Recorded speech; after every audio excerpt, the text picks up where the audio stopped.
Hey, what's up, guys? Watchful Stoic here. It's a very warm, sunshiny day here in Texas.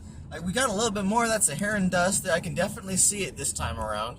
It's very it's not super dusty, but it's definitely a little bit more brown than usual in the air. You know, usually you got that smog and everything, but you know, it's a little bit more of like a reddish brown tint to the sky. It's interesting to see. But before I get going, like, share, comment, subscribe. You know, I've been doing the Road Less Traveled by M. Scott Peck. You know, I'm not sure if this is going to be my last video on it for now. I mean, I might do some later in the future, but you know, for this particular reading that I'm doing right now, I might. Oh, my phone just dropped. Whatever. Yeah, no, the little mechanism on my phone, on the little holder here, it doesn't like to stay. So, you know. But the M. Scott Peck, I got just like 50 pages left in the book. You know, it's like a 315-page book. I got about 50 pages left. I'm getting it all read in a whole week. So started on Sunday, and I'm gonna get through a decent amount more tonight. But the basic idea, so I might do a second video. I might do like a final video tomorrow, but for sure I am doing one today. My phone's not behaving at all. Like, this thing doesn't want to stay still.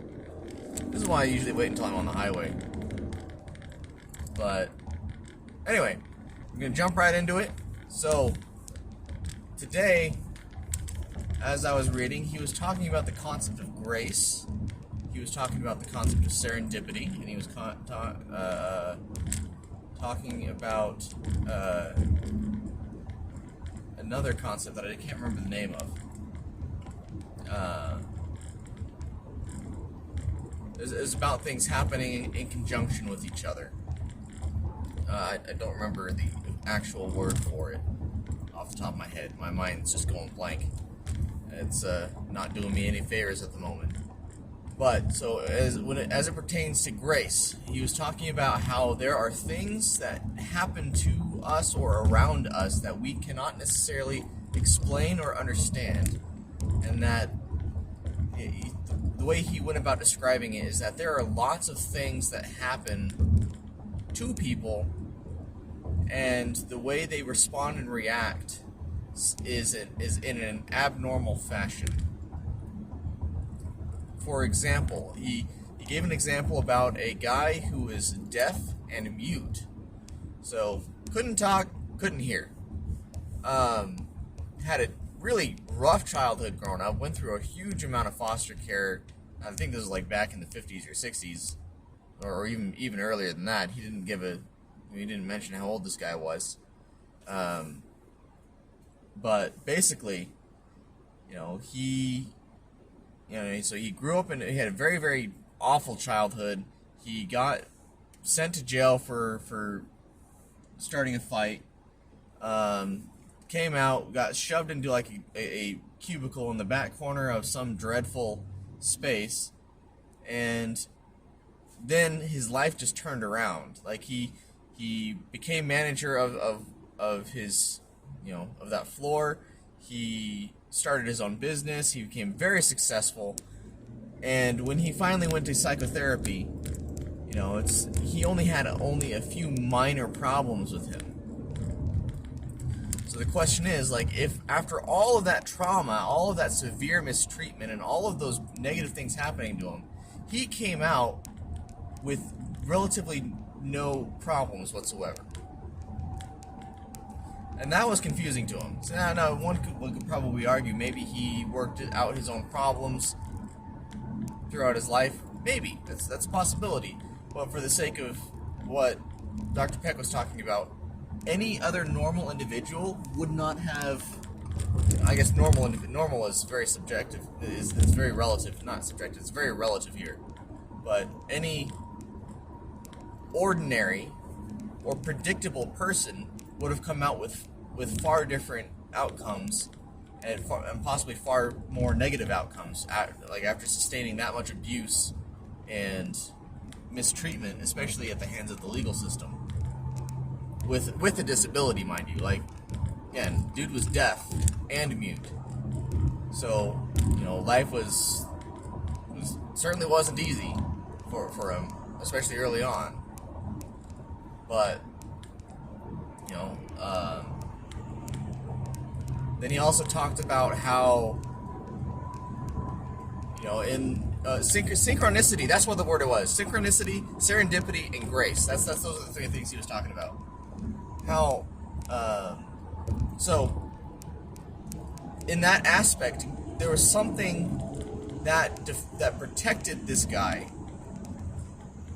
and he postulates that it's grace. Now, grace could be from God, or it could be from a hive consciousness. Like he wasn't making an assumption as to the origination of grace in this particular instance, or any of the instances he mentioned. He just mentioned that far more often than not, there is a strange, I don't know if it could be considered miracles, but I guess the way he put it was that miracles happen every day, but we don't write them off as miracles. We are prone to avoid accidents and damage and death and decay, yet we don't acknowledge those avoidances as what we ought to. He mentioned how in that there might be some sort of weird,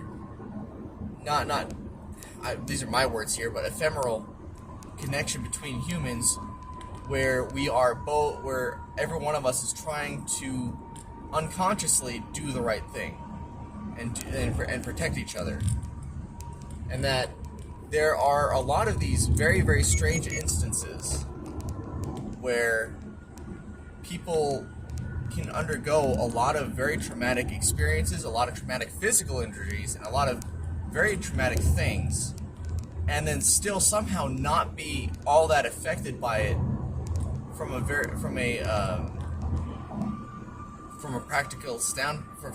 practical and realistic standpoint. Because someone that's been in a bunch of accidents would tend to be prone to paranoia or brain damage or whatever. But yeah, there was one particular client he had that always seemed to have major physical accidents in November, and it was tied back to his trauma with his mother, who he didn't seem to have any memory or recollection of. So it was a very strange connection there. But some people just tend to be avoidant of certain of like damage and pain and trial and unnecessarily trial, or they are protected from trial and pain and the drastic outcomes of these trials. And that is what he considers to be grace. Now, as far as synchronicity, I think I'm saying that right. The example he gave is, does the person in the car, if they're in a car crash, if they were to emerge unscathed from the vehicle, will we attribute that to the guy, pushed himself in a way to adhere to the shape of the vehicle as it was collapsing, or was the collapsing car responding to the person inside? Was it collapsing around him and facilitating that individual? So these two things, where this guy emerges unscathed from a car crash, which one was it? Did he bend with the vehicle, or did the vehicle bend with him, or was it both? So that's the idea of synchronicity. but synchronicity happens far more often than that, and there's a lot of things that happen in that regard. Then as for serendipity, serendipity is defined as things that, good things that happen to us that weren't expected. And he was talking about how, as he was writing this book that I'm reading, there was a part on the part on responsibility, on personal responsibility. He was stuck on it, and he went to go see one of his friends because he was out of town or something, and he said, "Hey, can I use your library? I want to make some edits to my paper." And he wasn't super fond of his friend's wife. They were kind of cold to each other, and we went to go work in his friend's library, and friend's wife came in and was acting much different than he would normally expect, and gave him a book that, after he ended up reading, he's like, "Oh, this perfectly solves my problem on this part of personal responsibility," because he had been struggling very hard to write that part. So he scrapped most of his stuff, and he put in a quote from the book that this friend's wife gave him. And to him, that was serendipitous. Phone's kind of off in its own world there. But then he related an experience, it was something from Carl Jung. Carl Jung had been trying to make headway on this very, very stubborn patient of his, and without much luck, and he was about to throw his hands up and admit defeat. And then the patient came in, was talking about her dreams and how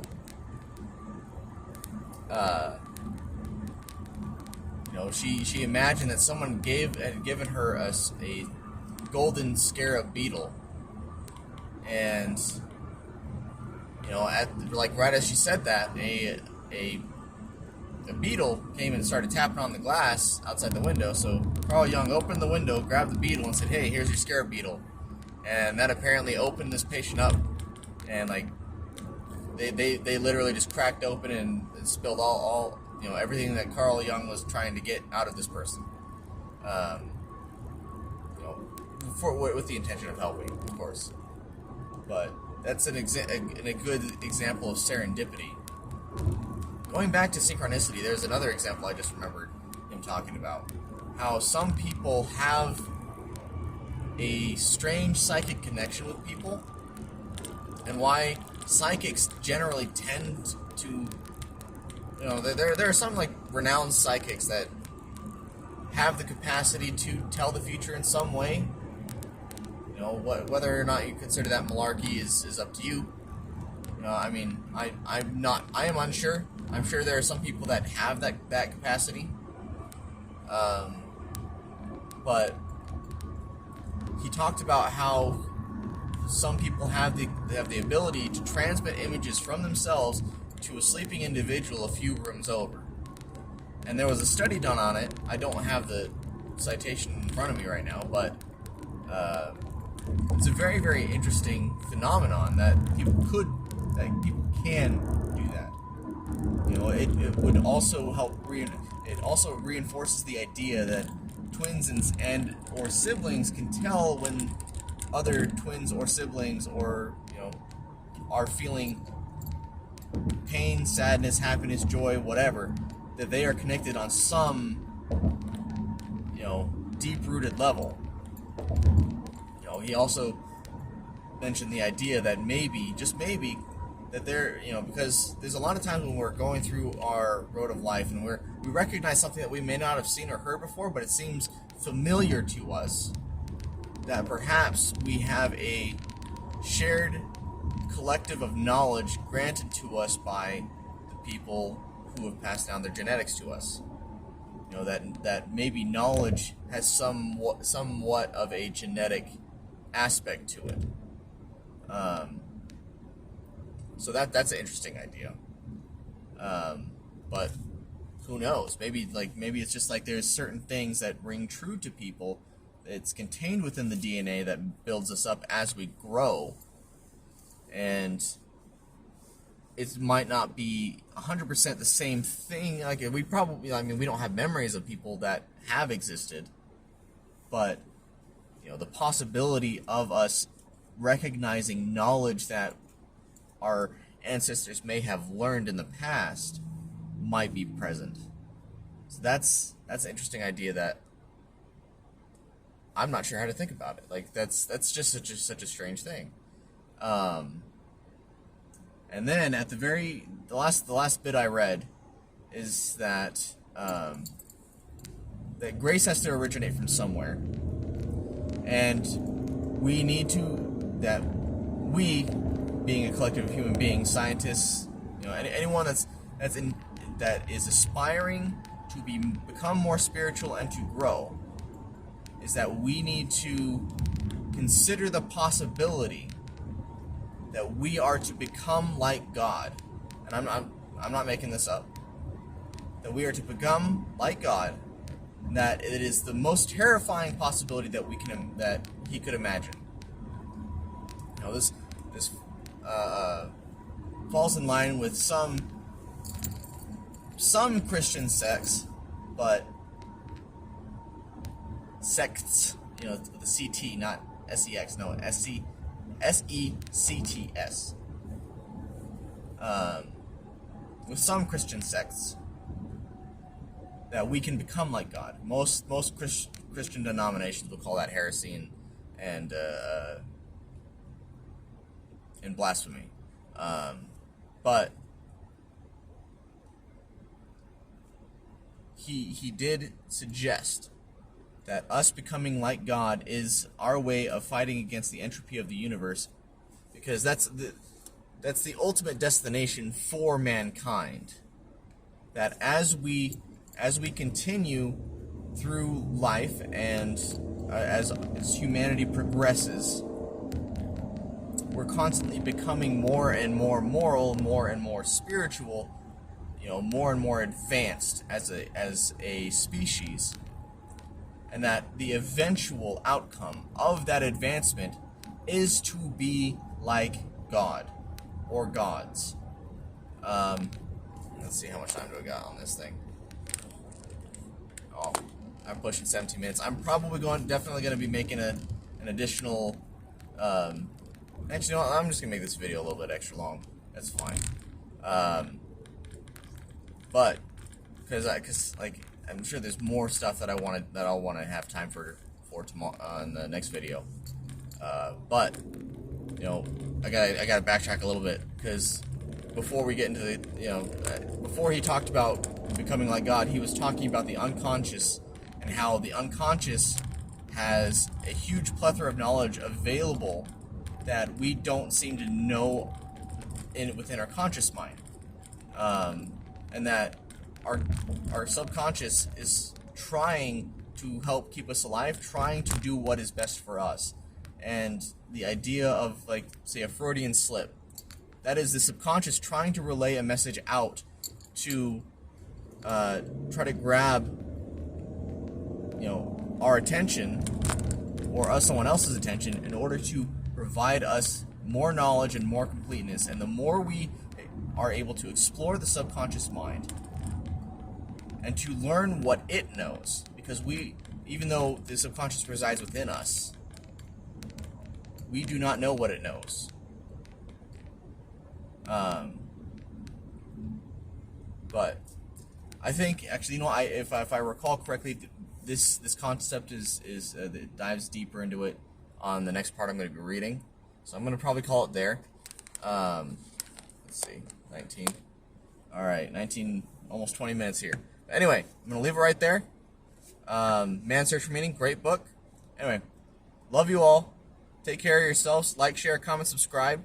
I'd love to hear from you guys. I know some of this, some of the stuff is really, really intriguing information. It might be confusing, so if you got questions, let me know. I'm going to be sharing this video out on Facebook, and hopefully I get a little bit more attention on these book videos because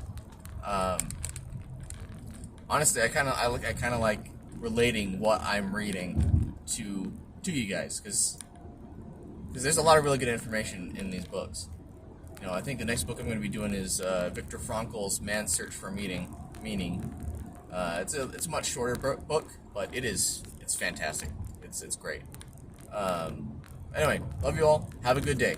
Talk to you later.